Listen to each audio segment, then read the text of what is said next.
So, welcome to my first live of 2022.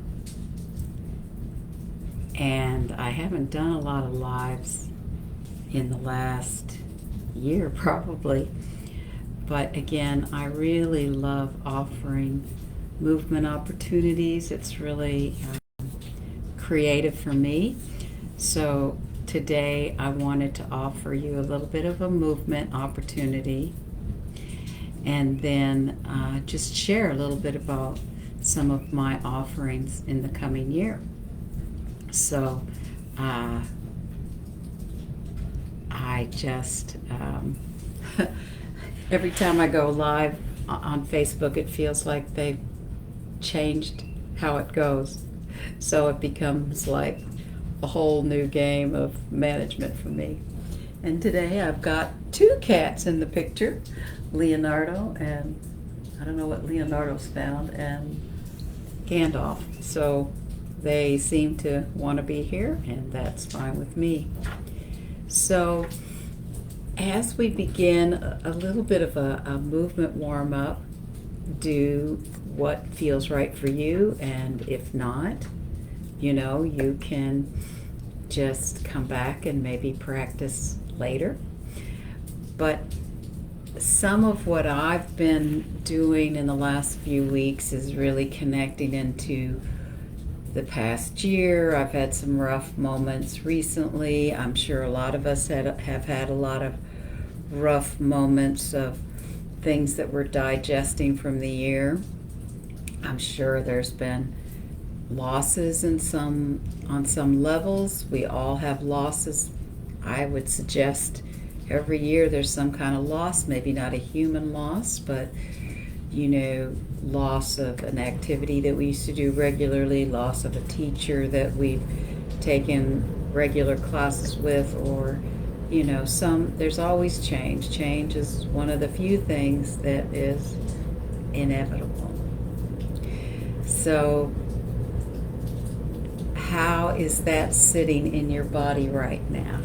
So I was feeling like I was having a bit of moments of shattering in the last little while and then I was also dancing to Tracy Chapman's song, Give Me a Reason to Stay Here. So I was feeling like the need to shed a little bit about just letting go. So perhaps you have something that you're just now curious about that's been happening in the last year. I'm feeling like right now for me in this warm-up, I want to just sort of feel my own skin, and that it helps me to just do a little bit of a tactile warm-up about feeling into my own skin right now. Maybe you have a preferred way that you like. Maybe you want to do a bit of tapping, or maybe you just want to rest your hands somewhere on your body, like your eyes, your throat, your cheeks, the ground. Like recently, like this movement for me is like, oh God, woe is me. Woe is me. And that was a little bit of what some of my story was going on. So we may have no idea what's really percolating and moving inside us now. But one of the images that's been coming to me is about creating a seed pod that we can think of ourselves as a garden. One of the communities that I've been part of the last 2 years is called the Way of the Rose, and you can look that up. Just either Google it or look for it on Facebook. And that's been a lovely community of bringing our rosary prayers together. It's not Christian, it's much more encompassing, and we really bring in ecology. It's really about and it's not just the metaphor of the garden, but it is also us feeling land, feeling the sea. And of course, for me, I feel that connection, that threshold between the land and the sea often. That is part of my journey, part of my dance. So, as I'm speaking a little bit about my experience, what are you feeling that's been kind of, it's also, new moon today. So I think Guam just hit the new moon a few hours back, like 4 in the morning. Or it's the dark moon. So you can either say dark moon or new moon. So that also felt auspicious for me to come live and do a little bit of movement. So I'm feeling like I'm just trying to see what's here and what's around me. So maybe it's for me just knowing, okay, where am I in my kinesphere? My kinesphere is the space that I inhabit from my core, and I'm reaching into the distal of it. So I'm feeling that now too. So if I think of 2021 as being into the core, the distal points of my kinesphere, what do I want to bring in to my core, and what might I want to just, press out for now? What have been my learnings? What have I gathered in? What have been my gems? And so you can perhaps inhabit a little bit about what have been the gems. I did finally get to visit family this year, so that was really lovely. Even though it was for the occasion of celebrating my dad's life, since he passed away Christmas Eve 2020. So I have been navigating the year of 2021 as being a fatherless daughter, but I know he's always with me, and the Way of the Rose community has supported me throughout that journey. So as we begin to inhabit our movements, you might start to find ways that you're moving that are interesting to you. And also, with this metaphor of the garden, I'd like to suggest that perhaps we think of 2020 as seed pods. What seed pods are you really bringing into you? Are you bringing some into your heart? I feel like seed pods really come through our heart and become our heart's desires of what we wish to be in this world, or what we wish to present in this lifetime. Gandalf. So what are your seed pods feeling like? Is it a way that you're moving in your body? I'm feeling like I really want to bring it through my skin. Perhaps you have a different way. Maybe you just like the idea of, planting a seed pod, like putting something, firmly into the earth. So that's another way to move this, is really finding that firmness with the earth in those seed pods. Maybe you just want to create a shape of a seed pod. So maybe you just want to create that shape or that image. How big is it? What's the texture? And maybe you just want to move with that. So I've given you 3 options. You may have many more.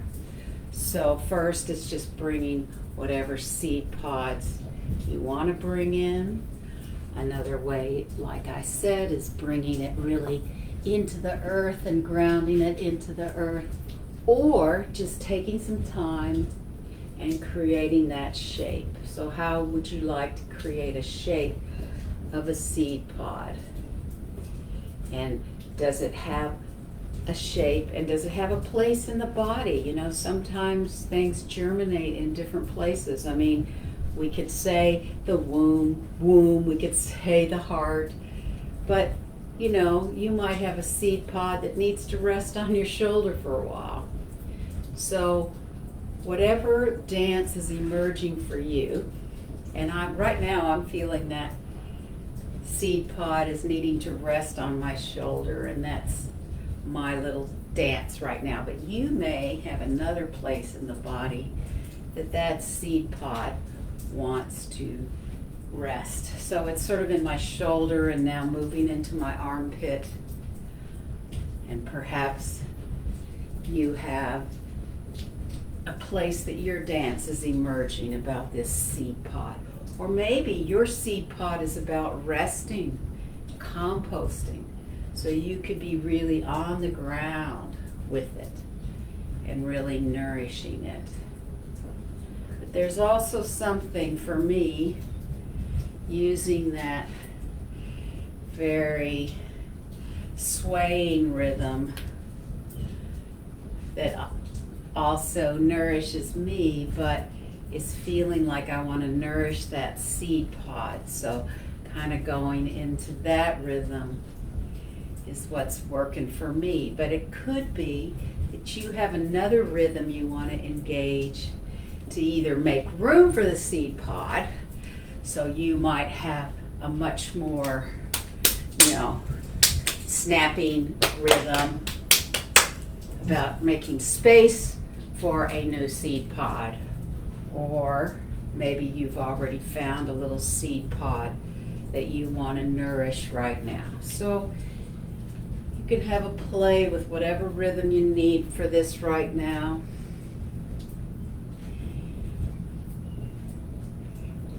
And how does this seed pod dance come to a little close for now?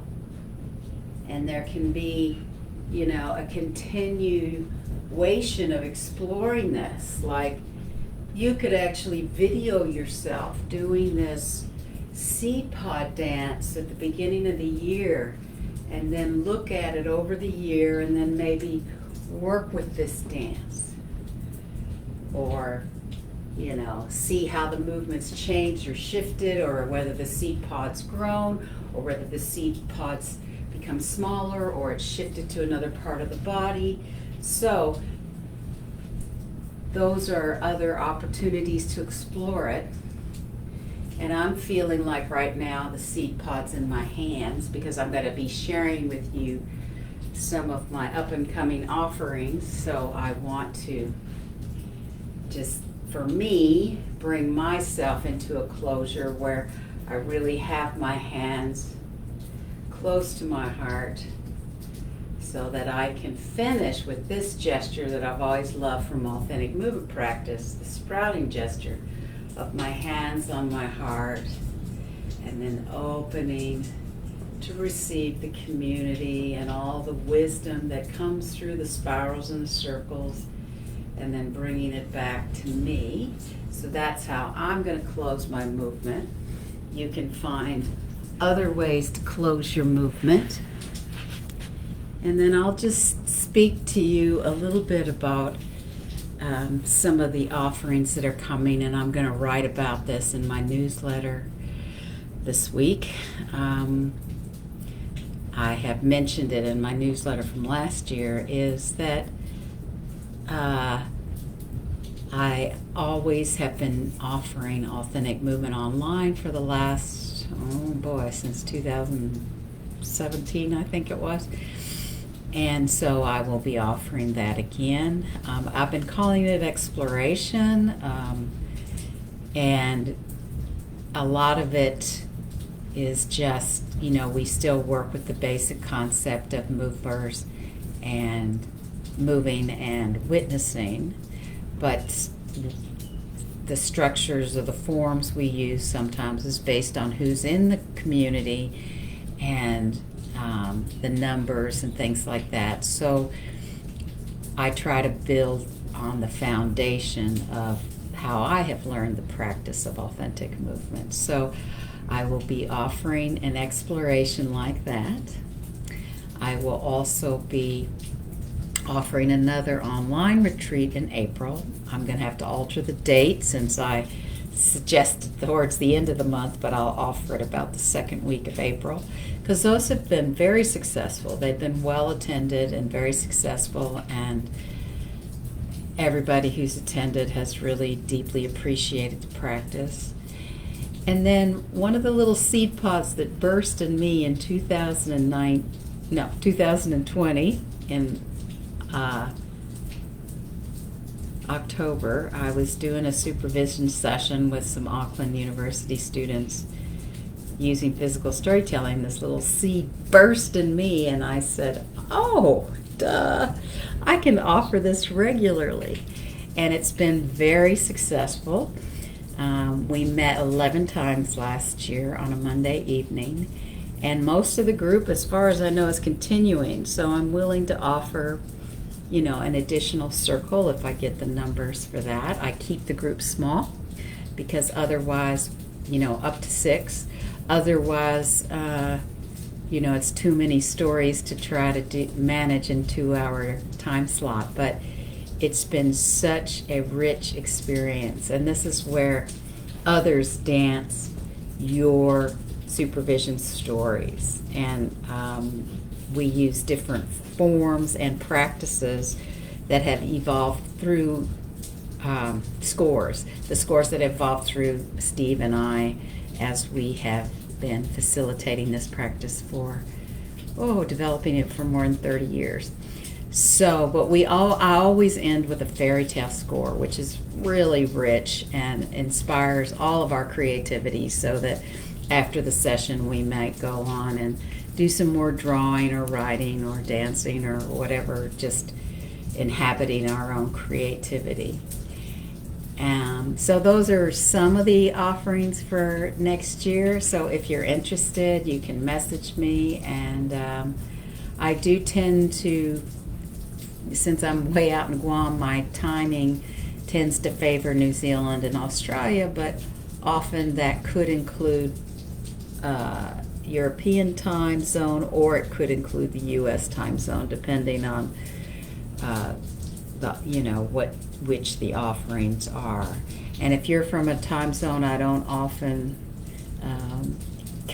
connect to, if you can find others within your time zones that are interested, we can work something out. I can be quite flexible. So thank you for joining me in today's offering.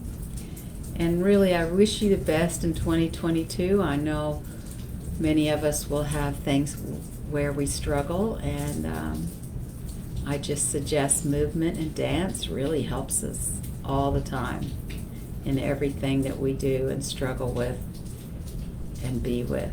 And it's given me so much joy, and yeah. So dance your way into 2022. Many blessings, and I'm going to do my little gesture, bringing in whatever you really need, whatever your heart's desire is for 2022.